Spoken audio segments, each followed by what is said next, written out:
we'll guide you through how to open a file in Google Drive. If you find this helpful, consider subscribing and liking the video. First, open your web browser and go to the Google Drive website by typing drive.google.com in the address bar. Once there, you'll need to log in with your Google account if you're not already signed in. After logging in, you'll be directed to your Google Drive dashboard. You should see a list of all your files and folders right in the center of the screen. Now, there are a few ways you can open a file.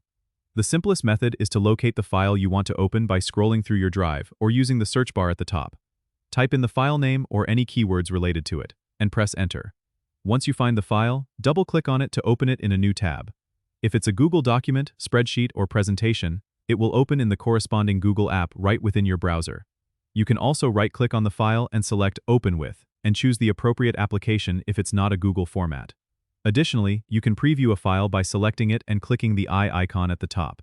This is especially useful for images or PDFs when you just want a quick look. Remember, if you have shared files with you, they will be under the Shared with Me section on the left sidebar.